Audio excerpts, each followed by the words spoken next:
Olá, sou uma dona de casa comum, na faixa dos 50 anos, casada há 32 anos. Criei um filho e uma filha até a fase adulta.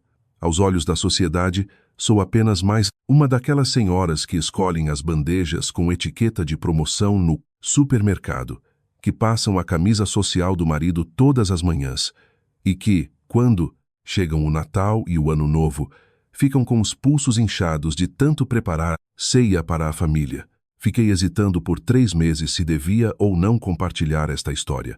As pessoas ao meu redor dizem que, no fim das contas, tudo terminou bem e que é em águas passadas, mas dentro de mim sinto que isso ainda não acabou. Havia um nó, um peso no meu peito. Senti que, se não desabafasse, carregaria isso pelo resto da vida. Então criei coragem. Na verdade, sou de uma geração que foi ensinada que suportar as coisas calada é uma virtude. Aprendi que esse era o meu dever como mãe, esposa e nora. Mas percebi que, se você apenas suportar tudo, você acaba morrendo aos poucos, sozinha. Sou do interior de Minas Gerais. Cresci como a filha mais velha de 3 irmãos, filhos de pais que administravam um pequeno restaurante de comida caseira. Um prato feito na nossa cidadezinha. Desde pequena, eu cozinhava para os meus irmãos, lavava a louça e até ajudava a servir as mesas no salão. Eu ia razoavelmente bem nos estudos, mas a situação financeira da família era difícil e entrar em uma faculdade era um sonho distante. Assim que terminei o ensino médio, mudei-me para São Paulo. Trabalhei como auxiliar administrativa numa fábrica e como recepcionista num cursinho pré-vestibular. Não tenho quase nenhuma lembrança de ter comprado algo para mim, pois precisava juntar dinheiro para pagar os estudos dos meus irmãos. Até os meus 25 anos, eu morava numa kitnet apertada, comendo miojo, e mandava quase todo o meu salário para minha família no interior. Na época, eu achava que isso era o normal. Minha personalidade é assim. Mesmo que eu sinta raiva ou frustração, não demonstro. Mas não é porque sou boba que aguento calada. É apenas porque julgo que não é o momento certo para lutar. Essa era a minha maior qualidade, mas, olhando para trás, também foi o meu veneno. Foi nesse cenário que, aos 28 anos, conheci meu marido através de um conhecido. Quer dizer, foi uma apresentação pouco diferente. O homem que viria a ser meu sogro era um cliente assíduo do restaurante onde eu trabalhava em São Paulo. Um senhor de cabelos brancos, postura impecável e de poucas palavras. Ele sempre ia sozinho, comia o prato enfeito e ia embora. Um dia, esse senhor me perguntou: "Moça, você está se alimentando direito?" Essa foi a primeira conversa decente que tivemos. Quando respondi, ele apenas assentiu e saiu do restaurante. Poucos dias depois, ele trouxe o filho. Pensando bem agora, meu sogro estava me observando desde o começo. Ele devia saber exatamente de que tipo de pessoa o filho dele precisava. No entanto, quando conheci o homem que seria meu marido, percebi que vivíamos em mundos completamente diferentes. Meu sogro era um militar da reserva do exército que, após a aposentadoria, construiu um império no setor de construção civil. Ele era o verdadeiro exemplo de quem subiu na vida a pulso. Dono de prédios comerciais na Avenida Faria Lima e de grandes terrenos industriais em Guarulhos. Meu marido era o caçula de 3 irmãos, mas era o único que não tinha muito jeito para as coisas. Entrou na faculdade a duras penas e, depois de formado, não sabia fazer praticamente nada. No fim, meu sogro abriu uma empreiteira para ele. Capital inicial, estratégias, contatos de clientes, tudo foi entregue de bandeja pelo meu sogro. Superficialmente, meu marido era um homem expansivo, sociável. Adorava falar alto na frente dos outros e se portar como o grande dono da empresa. Mas por dentro era diferente. Tinha um ego inflado e um complexo de inferioridade profundo em relação aos irmãos mais velhos, que eram brilhantes. Nas festas de fim de ano com a família, ele sempre ficava num canto, apenas bebendo cerveja e uísque. Logo que nos casamos, vi os livros de contabilidade da empresa dele e fiquei horrorizada. O negócio só se mantinha de pé graças às injeções mensais de dinheiro que o meu sogro fazia. Meu marido passava o tempo todo em almoços e jantares de negócios, bebendo e jogando golfe, mas ninguém de fato administrava a empresa. Mesmo assim, não reclamei uma única vez e assumi o setor financeiro. Fui para os canteiros de obras, comecei a preparar marmitas para os peões e pedreiros e me reunia com os donos de outras empresas para negociar preços de materiais. No dia seguinte, em que meu marido chegava tarde de tanto beber, eu estava de pé de madrugada para checar as obras. No terceiro ano, a empresa finalmente saiu do vermelho. Foi nessa época que começaram os boatos no setor de que por trás do presidente Valdemar existe uma mulher formidável. Essa mulher era eu. Mas ele, longe de ser grato, parece ter tido o orgulho ferido. Um dia, depois de um jantar com clientes onde organizei e apresentei as condições de um contrato, ele chegou em casa e gritou comigo: "Quem você pensa? Que é? Fica se intrometendo na frente dos outros para me fazer parecer um idiota." Eu não disse nada, apenas engoli a seco. Acho que foi a partir daí. Meu marido jogou todo o trabalho da empresa nas minhas costas. Agia lá fora como se o sucesso fosse mérito dele, e em casa descontava suas frustrações em mim. Mesmo assim, eu suportei. Pelas crianças. E, para ser sincera, pelo meu sogro. Meu sogro nunca me disse obrigado diretamente. Mas, no Natal ou na Páscoa, ele comia até o fim e não deixava sobrar nada dos pratos que eu cozinhava. E quando eu adoecia, caixas de suplementos importados e vitaminas caras chegavam na minha porta. Não havia o nome do remetente, mas eu sabia de quem era. Aquilo era o meu maior pilar. Mesmo que meu marido não me reconhecesse, meu sogro estava vendo o meu esforço. Esse foi um dos motivos pelos quais aguentei por 32 anos. Falando um pouco mais sobre o meu sogro, desde jovem ele nunca foi de demonstrar emoções. Quase nunca elogiava ou brigava, e a expressão do seu rosto raramente mudava. Quando a família se reunia para comer, o silêncio imperava, e o único som era o dos talheres batendo nos pratos. Minhas duas concunhadas também morriam de medo dele. Uma vez, a esposa do segundo filho errou um pouco no sal de uma receita de bacalhau, e meu sogro imediatamente pousou os talheres na mesa.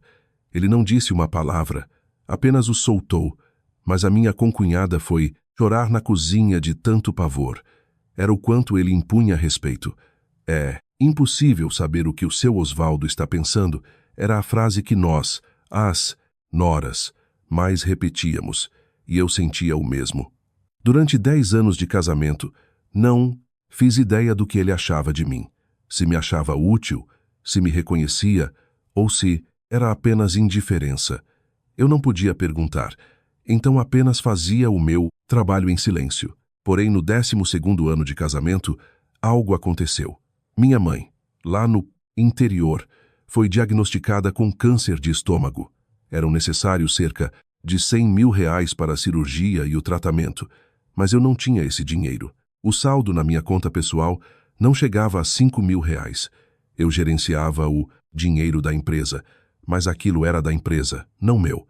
Então fui pedir ao meu marido: "Querido, preciso pagar a cirurgia da minha mãe. Me ajude só com 100 mil reais." Ele bufou: "Hã? Por que eu vou usar o meu dinheiro com a sua família? Vocês que deem um jeito." Ao ouvir aquilo, fiquei sem palavras. Fui para o quarto, enfiei a cabeça no travesseiro e chorei. A partir daquele dia, toda noite eu deixava a torneira do banheiro aberta para abafar o som do meu choro.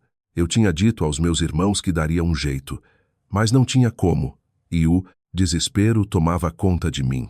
Alguns dias depois, meu sogro me ligou. Mandou eu ir à casa dele. Fui sem saber o que esperar e, ao chegar, vi um envelope pardo em cima da mesa de centro. Ele empurrou o envelope na minha direção e disse apenas uma coisa: "Leve, garanta que a cirurgia da sua mãe seja um sucesso." Quando abri o envelope, havia 150 mil reais. Não 100 mil, mas 150 mil reais. Ele pensou não apenas na cirurgia, mas no custo de vida durante a recuperação. Minhas pernas cederam e caí sentada no chão. Fiquei sem forças para levantar. As lágrimas não paravam de rolar. Meu sogro não disse mais nada e foi para o quarto dele. Esse era o jeito do meu sogro. Um homem de ações, não de palavras. Depois disso, decidi me dedicar ao meu sogro de todo o coração.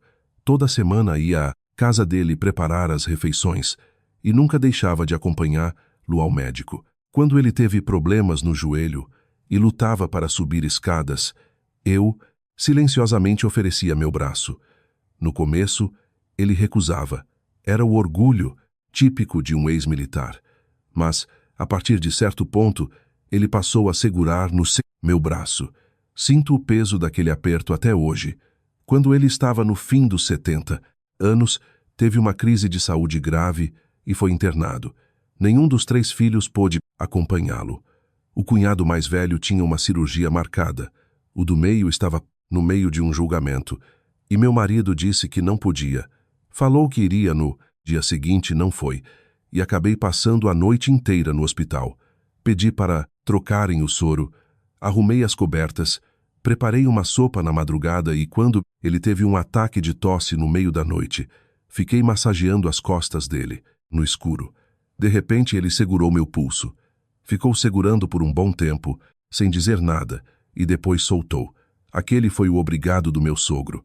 Enquanto eu tentava tirar um cochilo na poltrona de acompanhante, a enfermeira veio me contar algo depois. Dona, hoje de madrugada o seu sogro estava olhando para o seu rosto adormecido e disse: aquela ali é a minha verdadeira filha. Eu nunca mencionei isso na frente dele. Saber daquele sentimento já era suficiente para mim, e eu não fazia ideia de que esse mesmo sentimento me salvaria anos depois. Foi há 2 anos que meu marido começou a mudar gradualmente. No começo, eram coisas pequenas. Um dia, ele chegou em casa e o paletó dele tinha o cheiro de um perfume que eu não conhecia. Ele era o tipo de homem que nunca usaria perfume na vida. Suor e cerveja. Esse era o cheiro que eu sentia nele há anos. Mas naquele dia foi diferente. Senti um cheiro doce e perguntei: você passou perfume? Ele respondeu: ganhei uma amostra de um cliente e experimentei. Achei a resposta estranha, mas deixei para lá. No dia seguinte, porém, ele se matriculou numa academia. Para ele, fazer exercício sempre foi levantar o controle remoto. O homem que passava os fins de semana deitado no sofá, de bermuda e regata, assistindo TV o dia todo, de repente começou a se arrumar na frente do espelho, a apertar a gordura da barriga. Quando perguntei qual era o motivo daquela mudança repentina, ele ficou extremamente irritado. E o que tem de errado um empresário cuidar da própria aparência? Se eu andar parecendo um largado, os clientes não vão me levar a sério. Fiquei sem resposta. Tentei me convencer de que era bom ele cuidar da saúde, mas a intuição de uma mulher é assustadora. Algo dentro de mim se agitou. Não era ansiedade, era a sensação de que algo estava fora do lugar. O golpe definitivo veio através de uma frase dita pelo contador da empresa que passou na nossa casa. Naquele dia, meu marido saiu cedo, dizendo que ia jogar golfe, e eu estava sozinha preparando o almoço. A campainha tocou, e o gerente, Oliveira, estava na porta com um envelope de documentos. Bom dia, dona Clarice. O presidente se encontra? Tenho uns papéis urgentes para ele assinar. Como ele não estava, Oliveira disse que deixaria os papéis ali. Conversamos rapidamente no portão, quando Oliveira, sem qualquer maldade, soltou: propósito. Senhora gostou do presente? Eu engasguei. Que presente? Ele continuou: Ué, o presidente não foi ao shopping com aquela nova funcionária do financeiro? Ele disse que precisava do bom gosto de uma jovem para escolher um presente para a senhora. Então pediu para ela acompanhá-lo. Eu estava perto e ouvi. Parece que ele comprou algo bem caro. Meu coração despencou. Presente? Que presente? Eu nem lembrava da última vez que meu marido tinha me dado algo. Ele não comprava nenhuma flor no meu aniversário. E agora foi ao shopping com a funcionária nova. Minha mente entrou em colapso, mas dei um sorriso amarelo. Ah, sim, recebi sim. Graças a Deus, foi algo maravilhoso. Mas assim que fechei a porta, minhas mãos começaram a tremer. Eu queria ligar para ele, mas não sabia o que perguntar. Você comprou um presente para mim no shopping. Onde está? Se eu perguntasse isso, o que ele diria? Ele certamente inventaria uma desculpa qualquer, compraria algo barato na rua e tentaria disfarçar gritando comigo. E então eu teria que fingir que fui enganada novamente. Naquela noite, ele chegou depois das 11 horas, mas eu não perguntei nada. Se perguntasse, brigaríamos, e eu seria chamada de mulher histérica de novo. Em vez disso, esperei ele dormir e revistei os bolsos do paletó dele. Lá dentro, encontrei o recibo de uma loja de grife do shopping. Era uma bolsa feminina. O valor? R$ 10.000. Para mim não havia chegado nada. Naquela madrugada, chorei sozinha na varanda. A partir daquele dia, eu mudei. Percebi que ficar só chorando não resolveria nada. Quando levei o carro dele para a revisão, a primeira coisa que fiz foi revistar o interior. Entre o vão do banco do passageiro, encontrei fios de cabelo longos. O meu cabelo é curto. E no porta-luvas, achei o recibo do estacionamento de um hotel. Olhei a data e era exatamente o dia em que ele disse que tinha viajado a trabalho para Curitiba. Mas o hotel do recibo ficava em Copacabana, no Rio de Janeiro. Fotografei tudo uma por uma e guardei numa pasta oculta no celular. Ainda não tinha a prova definitiva, mas decidi juntar tudo para o caso de precisar. Para ser sincera, não é que eu não tivesse certeza. Eu só não queria admitir. Foram 32 anos, aquele homem ao qual dediquei toda a minha juventude. O pensamento de não pode ser me segurava. A confirmação final veio da minha filha. Um dia Lorena me ligou com a voz trêmula. Mãe, não fica brava com o que eu vou te dizer. Eu descobri um perfil falso do meu pai no Instagram hoje à noite e tem várias fotos dele, com uma mulher jovem. Quando ouvi mulher jovem, achei que meu coração ia parar. Fotos. Eles estão num restaurante bacana, segurando taças de vinho e sorrindo. Ela está de braços dados com ele, mãe. Acho que ela não é só uma funcionária. A minha mão, segurando o telefone, tremia. Minha filha pediu para eu não chorar, mas isso só fez as lágrimas rolarem mais rápido. Pensei no choque que minha filha deve ter levado ao descobrir aquilo. Isso me encheu de uma culpa terrível, mais do que de raiva. Um homem que faz até a própria filha ver esse tipo de nojeira. Faltava um mês para o aniversário do meu sogro. Ele ia completar 82 anos, e eu não podia dar um desgosto desses a ele numa data como aquela. Lorena, a mãe vai dar um jeito. Então finja que não sabe de nada. Depois que passar a festa do seu avô, eu resolvo tudo. Ela hesitou por um momento, mas... Mãe, não aguente. Isso sozinha. Eu estou do seu lado. Essa frase finalmente me fez parar de chorar. Naquela noite, fiquei olhando para o meu marido, que dormia roncando ao meu lado, e pensei, vou terminar 32 anos desse jeito? Eu dei o meu sangue e ainda vou ter que aguentar mais isso? Não havia resposta. Só decidi uma coisa.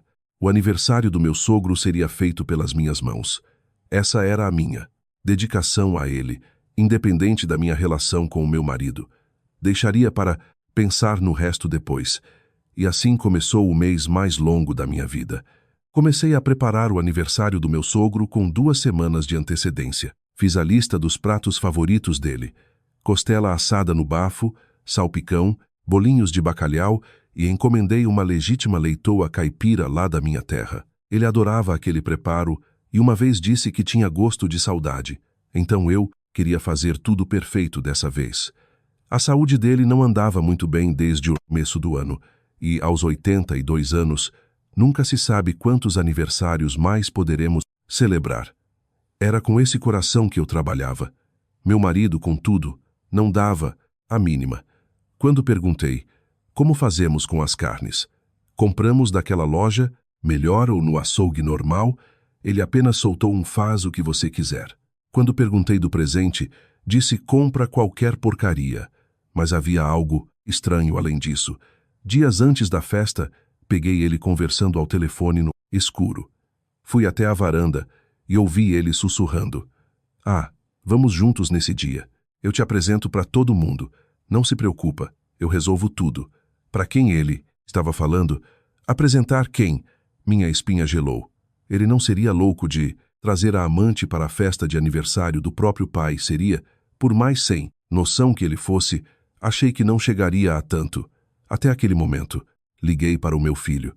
Vitor, não importa o que aconteça, venha para o aniversário do seu avô. Aguente qualquer coisa do seu pai, só nesse dia. Ele estranhou. O que foi, mãe? Aconteceu alguma coisa? Não, nada. Só venha, tá? A minha filha também desconfiou. Mãe, sua voz está estranha. Aconteceu algo? Não. É só o cansaço dos preparativos. Mentira. Você pode estar exausta que há. Sua voz não treme. Ela sempre teve uma intuição afiada. Mas eu dei uma risada para disfarçar. 3 dias antes da festa, enquanto eu arrumava o escritório, depois de ele sair para trabalhar, encontrei um envelope pardo no fundo da gaveta. Abri sem pensar e congelei. Era o rascunho de um acordo de divórcio. Pensão de R$150 mil. Divisão de bens mínima para mim. Havia provas de que ele já tinha consultado um advogado. Num bloquinho estava escrito o nome de um advogado e um telefone, com um círculo vermelho marcando consulta feita, R$150 mil. 32 anos, resumidos a 150 mil. O fato de eu ter salvo a empresa, madrugado nas obras, feito sala para clientes. Todos esses anos valiam 150 mil reais para ele. Vendo aquilo, nem consegui chorar. Coloquei o papel exatamente onde estava e tirei fotos de cada página com o celular. Na véspera do aniversário, fiquei na cozinha até as 2 da madrugada. Enquanto temperava a costela e preparava a massa dos bolinhos de bacalhau, fiquei pensando, era assim que ele queria terminar toda essa história? Logo no aniversário do próprio pai, raiva e tristeza se alternavam no meu peito, mas, na manhã seguinte, eu precisaria estar sorrindo na frente do meu sogro. Piquei as cenouras com toda a força que tinha. No dia da festa, levantei às 5 da manhã. Na verdade, a noite foi toda em claro. Fui para o fogão, liguei o fogo para assar a leitoa e comecei a montar os pratos. Ele gostava muito do bolinho de bacalhau, comia uns 2 ou 3 elogiando o tempero. Preparei a maionese e cortei as sobremesas. Conforme a mesa se enchia com os pratos, fui me acalmando um pouco. Isso era o que eu sabia fazer. Logo depois meu filho chegou. Mãe, cadê o vô? Está na sala de estar. Vá cumprimentá-lo. Minha filha também chegou em seguida, assim como os irmãos do meu marido com as esposas. Meu sogro estava sentado na poltrona principal, mas parecia mais magro do que o normal. Usava uma camisa social limpa e bem passada, sem terno. Aos 82, as costas permaneciam eretas. A postura militar dura a vida inteira. Todo mundo já estava lá, menos o meu marido. Deu 10 da manhã, 11 da manhã, e ele não aparecia. Ligávamos e ele só dizia, tô chegando, mas a voz dele estava ofegante. Estava nervoso ou excitado. Meu sogro permanecia sentado, em silêncio. Mas vi que o rosto dele ia ficando cada vez mais tenso. Eu engoli-a em minha ansiedade e servi um café para ele. Seu Osvaldo, espere só mais um pouquinho. Ele já deve estar aí. Ele apenas fez um gesto com a cabeça. Passava do meio-dia quando finalmente ouvimos o som da chave na porta da frente. Saí correndo da cozinha. Mas, no instante em que a porta abriu, o tempo parou. Meu marido estava ali, e ao lado dele estava a mulher. Uma moça que parecia ter uns 30 e poucos anos. Usava vestido, salto alto, cabelo cheio de ondas, impecáveis e maquiagem forte. Bati o olho e soube. Era a mulher da foto que minha filha me mostrou. A sala ficou num silêncio mortal num instante. A concunhada mais velha me olhou com olhos arregalados de quem é essa? Meu filho levantou de supetão. Minha filha segurou a minha mão, mas a mão dela estava gelada como gelo. Eu nem sabia se o frio era da mão dela ou da minha. Então meu marido caminhou até o centro da sala, com a cara mais lavada do mundo, sem um pingo de vergonha, e abriu a boca. Pai, tem uma pessoa para apresentar. A mulher deu um passo à frente, foi até o centro da sala, ajoelhou-se no tapete e abaixou a cabeça profundamente para o meu sogro, quase tocando o chão num gesto dramático. Quando ergueu o rosto, disse: Seu Osvaldo, sou a nova esposa. Vim prestar minhas homenagens. A voz dela ecoa nos meus ouvidos até hoje, melosa, mas cheia de si. Uma voz que soava como se ela já fosse a nova dona daquela casa. Ao ver aquilo, meu filho explodiu. Pai, que merda é essa? Você. Enlouqueceu. Meu marido fuzilou o filho com os olhos. Cala a boca e fica no cora. Seu canto. Isso é assunto de adulto. Minha filha começou a chorar. Ela soluçava, em silêncio, enquanto apertava meu braço com força. Eu não disse uma palavra. Minha garganta travou. Os últimos 32 anos passaram como um filme pela minha cabeça. As madrugadas nas obras, os sorrisos falsos para os clientes. As noites em que botei os filhos para dormir e fui lavar a louça sozinha, esfregando as meias dele, passando as camisas. As vezes em que fiz festas inteiras, ele estava de pé ali, apresentando outra mulher. No aniversário do pai, na frente da comida que eu fiz de madrugada. Mas o que eu menos conseguia perdoar era a expressão daquela mulher. Estava confiante, como se aquilo fosse um fato consumado, como se o cargo de esposa já fosse dela. Eu vi o canto dos lábios dela subindo um pouquinho enquanto cumprimentava o meu sogro. Todos na sala olhavam para o mesmo ponto. Meu sogro não se mexeu. A expressão dele não mudou. Ele apenas olhou a mulher de cima a baixo, muito lentamente. O silêncio era asfixiante. Só se ouvia o tic-tac do relógio da parede. Então, o meu sogro se levantou, bem devagar. Ele parou e olhou de cima para a mulher que estava de joelhos na sala. Todos prenderam a respiração. O único que sustentava uma cara de orgulho era o meu marido. Meu sogro finalmente falou. A voz era baixa, mas clara o suficiente para ecoar pela sala toda. Então você é a Pamela. Os olhos da mulher se arregalaram. O rosto do meu marido tremeu.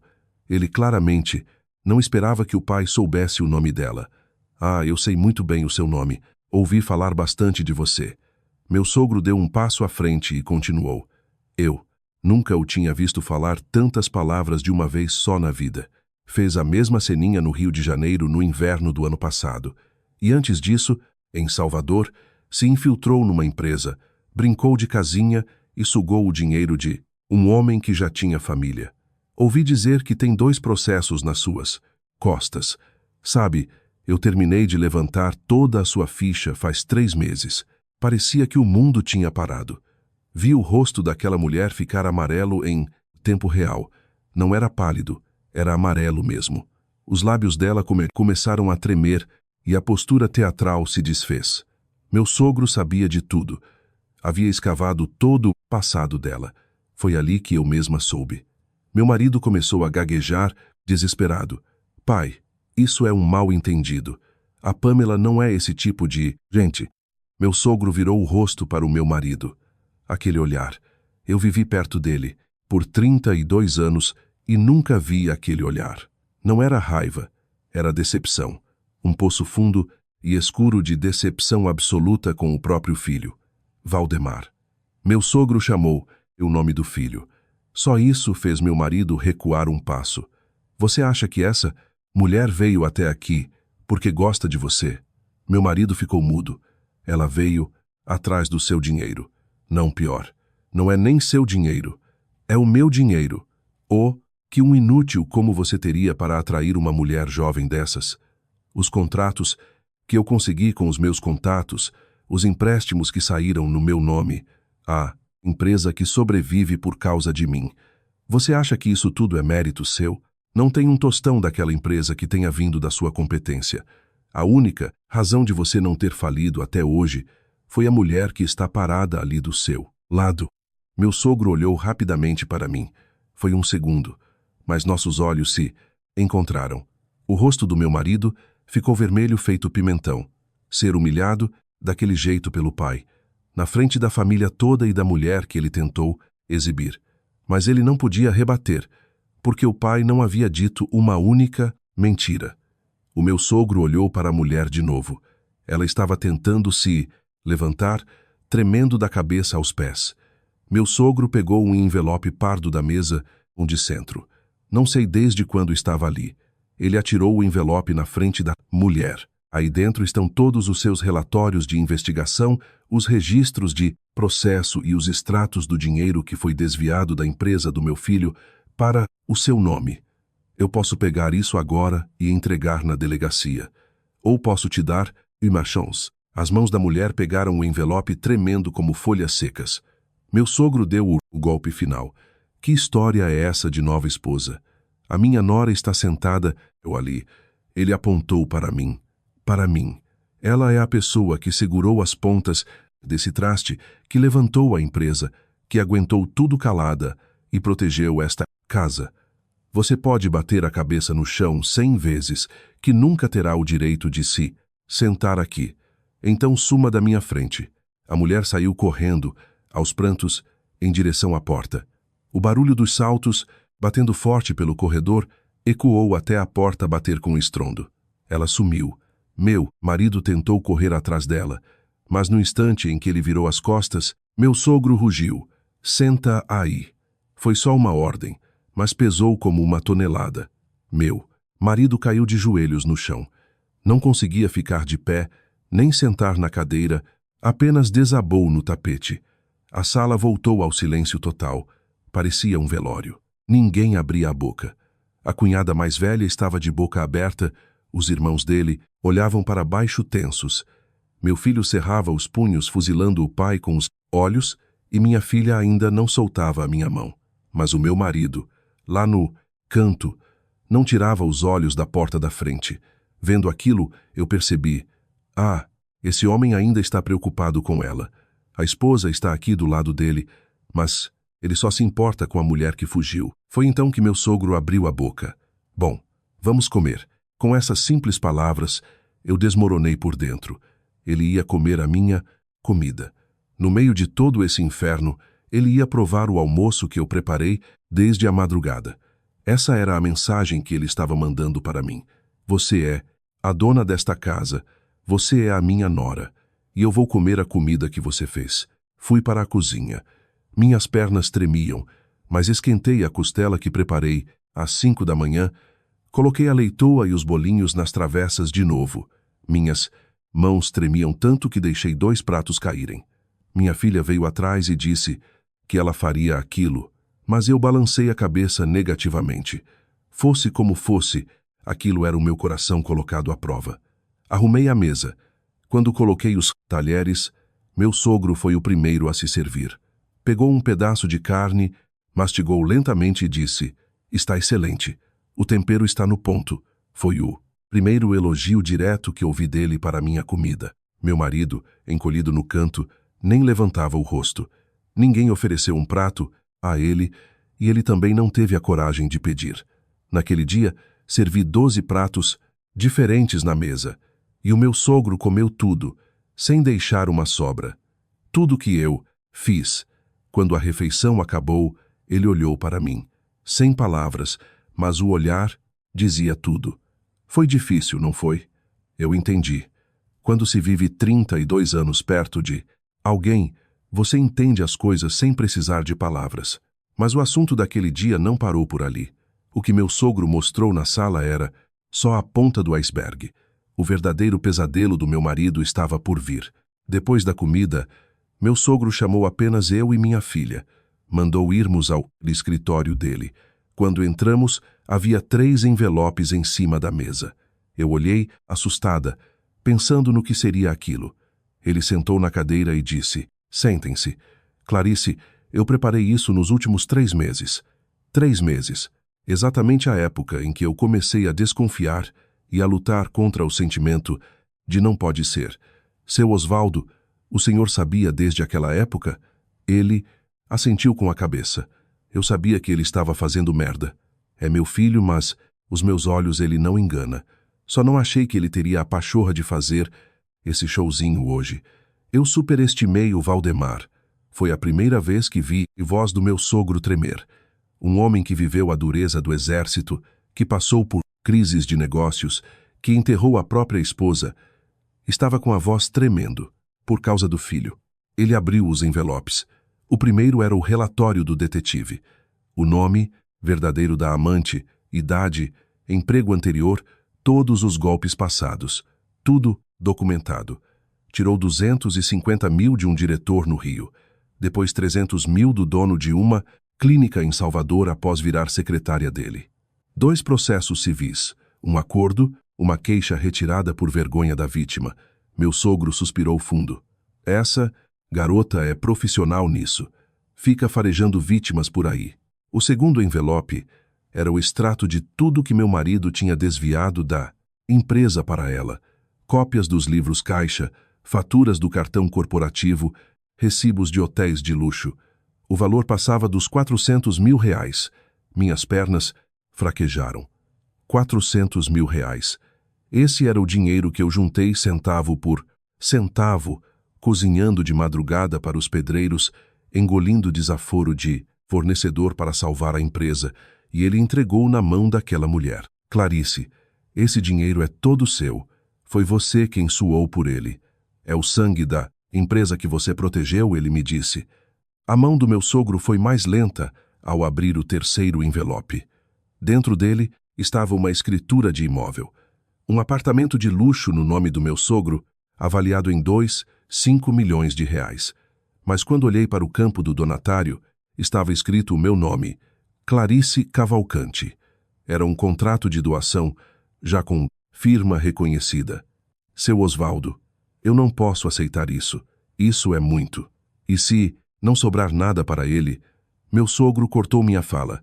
Isso é seu por direito. Não me importa o que ele faça.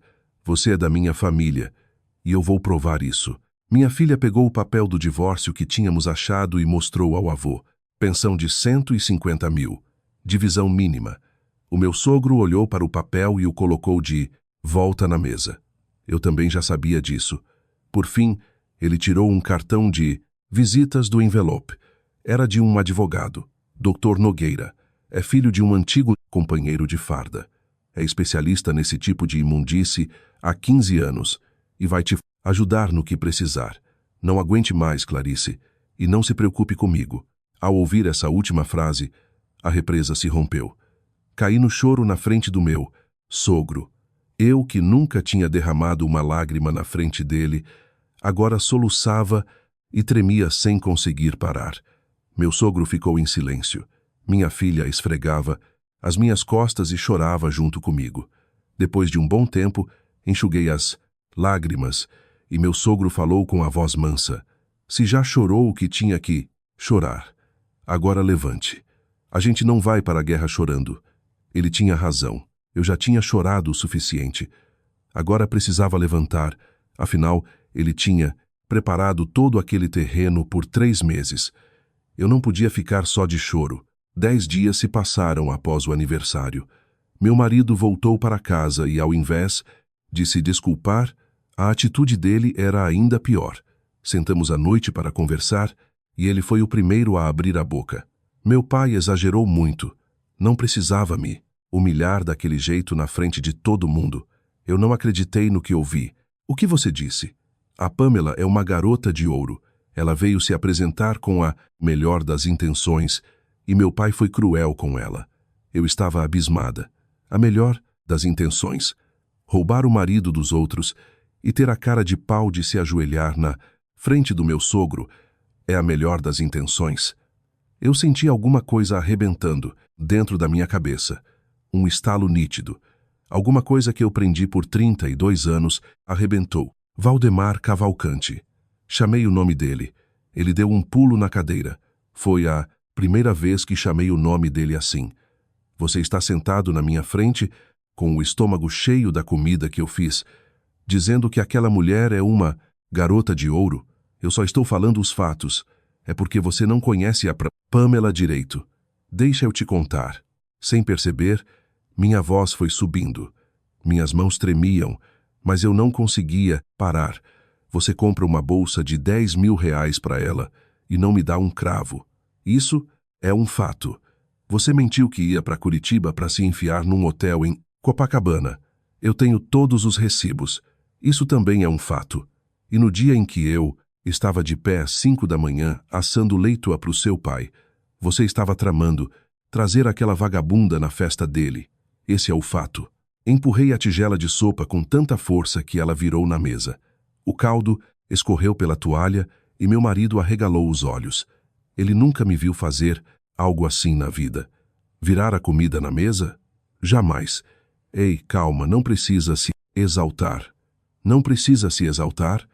Eu me calei a vida inteira. Eu entreguei a porra da minha vida para segurar as suas pontas. E você quer que eu não me exalte? Aquela mulherzinha é de ouro.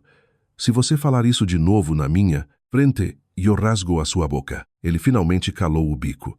Acho que ele viu o fogo saindo dos meus olhos. Você sabe quanto dinheiro torrou nela. O dinheiro que eu ganhei com as costas, doendo no meio da poeira da obra. Aquele dinheiro era meu. Era dos nossos filhos. E você jogou na conta dela.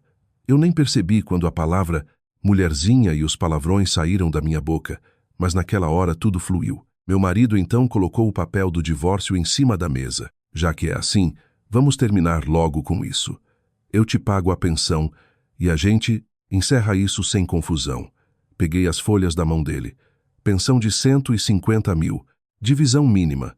Conforme eu lia, a ponta dos meus dedos ficava branca de tanta força.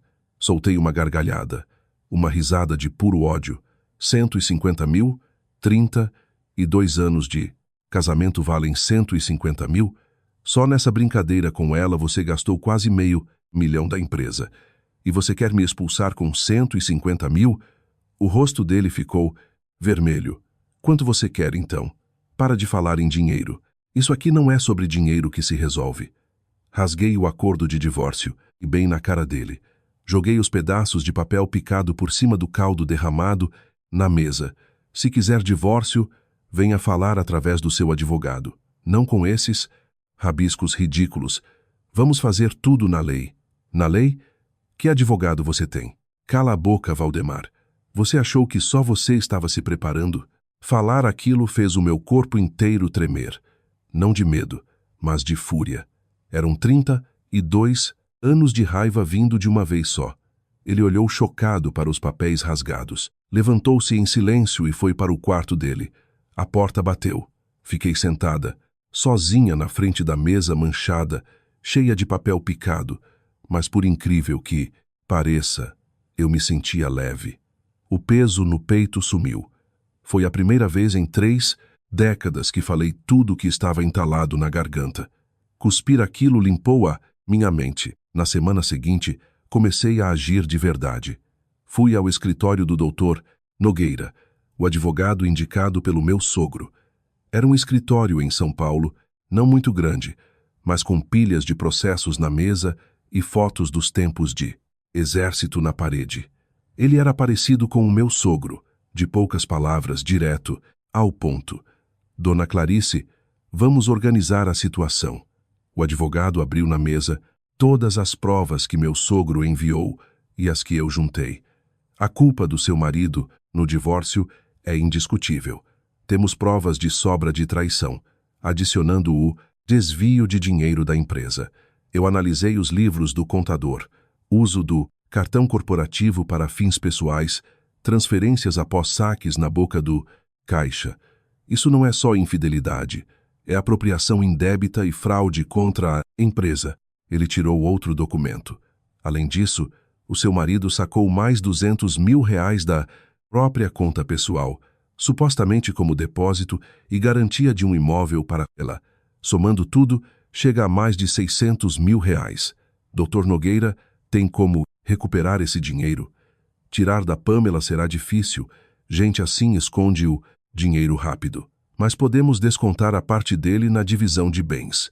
Com o desperdício de patrimônio por traição em jogo, a partilha será extremamente favorável à senhora. Quando cheguei em casa, fiquei pensando. Um sentimento de que ele era um tremendo idiota se misturava em mim, mas o maior sentimento era o de vazio. No fim, esse homem só serviu de fantoche para uma golpista qualquer. Mas eu não. Tinha tempo para ficar lamentando. O Dr. Nogueira tinha me alertado. O momento é agora. Tem que esmagá-lo enquanto ele está desestabilizado. Parecia frio, mas era o certo. Avançamos em 3 frentes. Primeiro, o processo de divórcio. As provas de traição eram esmagadoras. Recibos, relatórios, cartão, hotel. O advogado disse que ele mal teria como se defender no tribunal. Segundo, ação cível pelo desvio do dinheiro da empresa. Usar verba da pessoa jurídica para fins privados poderia render até denúncia, criminal delegacia. Mas, após conversar com meu sogro, decidimos deixar no cível. Se envolvesse a polícia, a empresa mancharia o nome e os funcionários sofreriam. Terceiro, ação de enriquecimento ilícito contra a amante.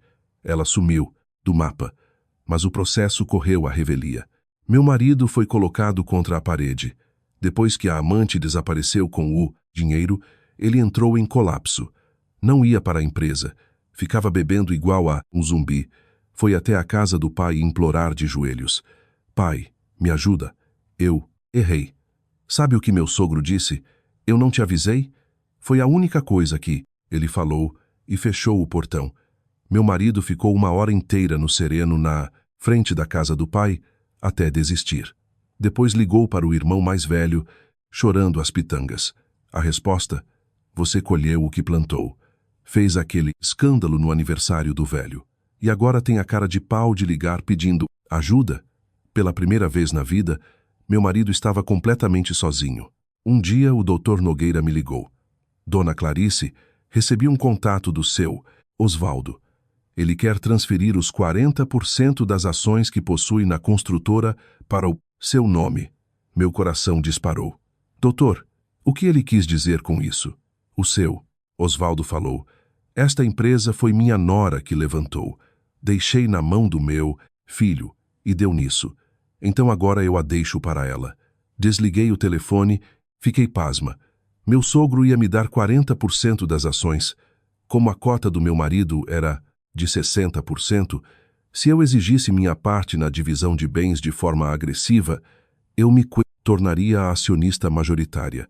Assumiria a empresa. Fiquei na dúvida e liguei para minha filha. Lorena, seu avô quer me dar as ações. Será que eu devo aceitar? Mãe, é claro que deve. É o preço por tudo que você construiu. Isso não é um presente do vovô. É ele te devolvendo o que é seu, por direito. Pegue tudo. Aquilo me deu forças. Era verdade. Aquilo era fruto do meu suor.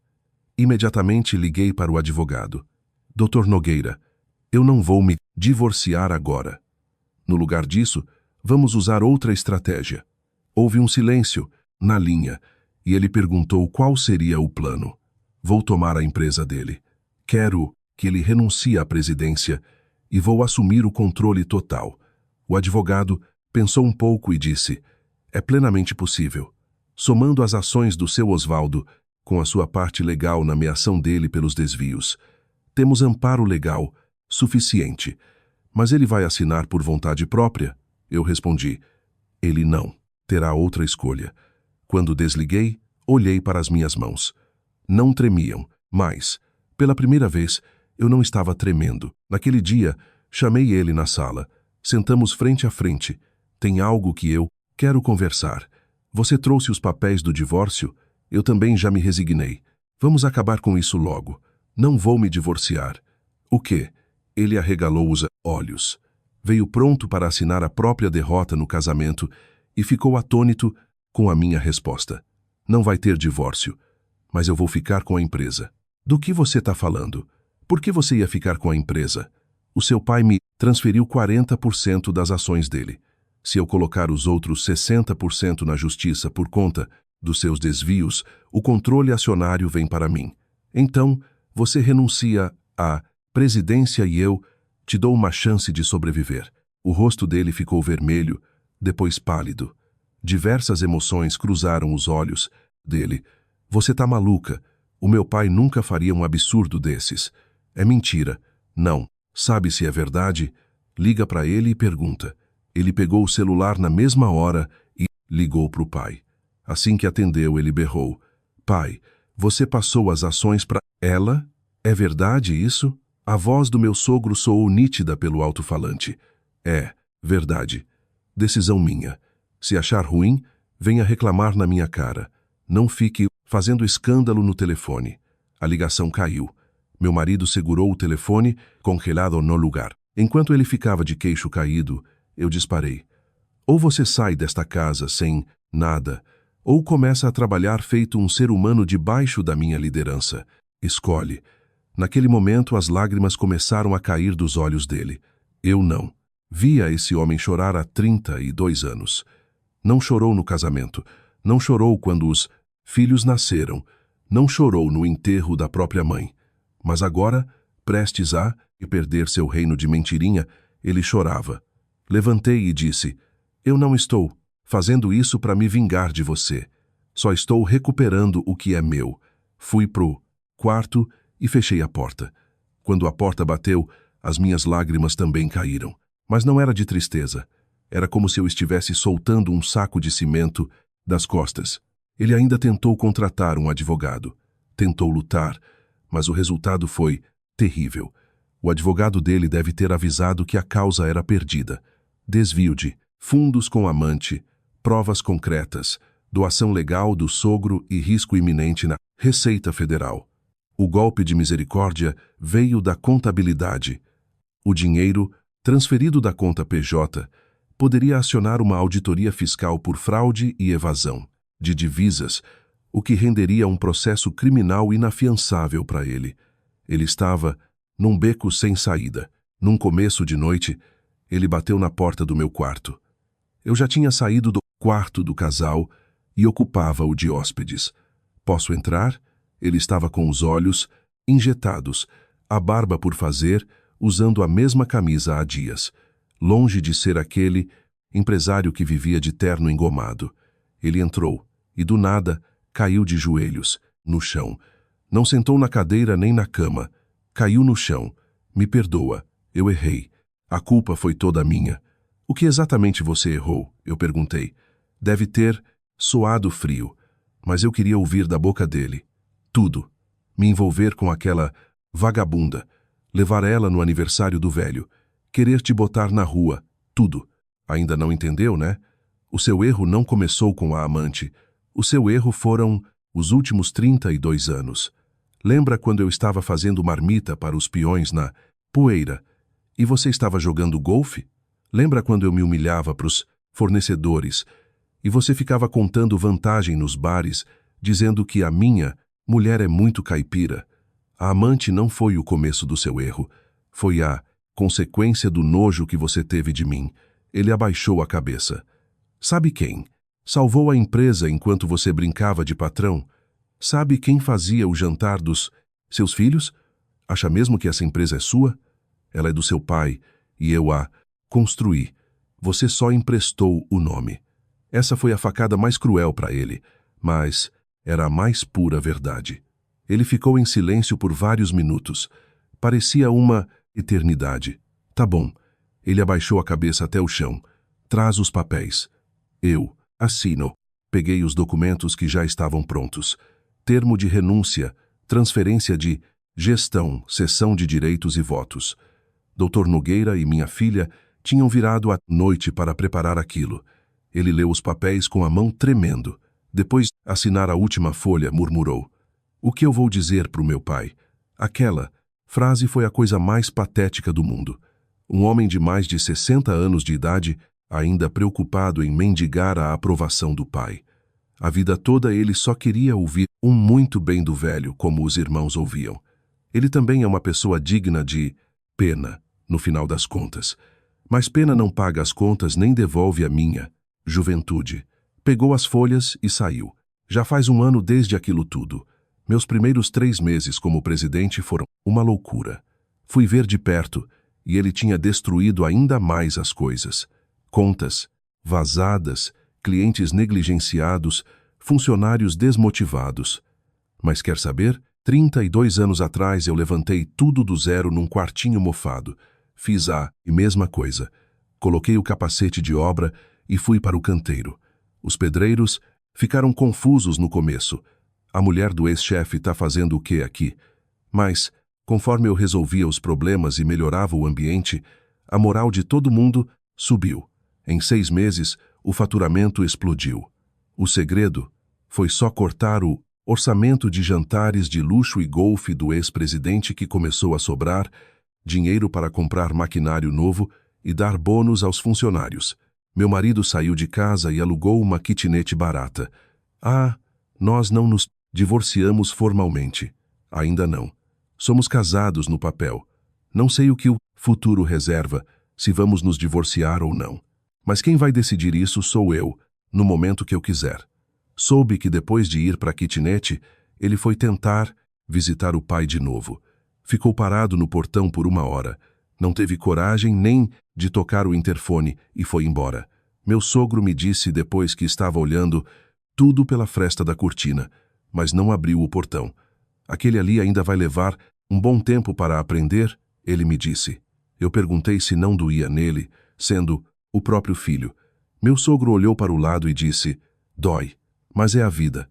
E nunca mais tocou no assunto. Meu marido era o cara que enchia a boca para ser chamado de doutor e presidente, mas, quando a carapaça caiu, não sobrou nada. Tirou-se o dinheiro do pai e o meu trabalho, e ele virou fumaça. Se eu tenho pena? Honestamente, pouco, mas não me deixo levar por isso. A antiga Clarice talvez deixasse.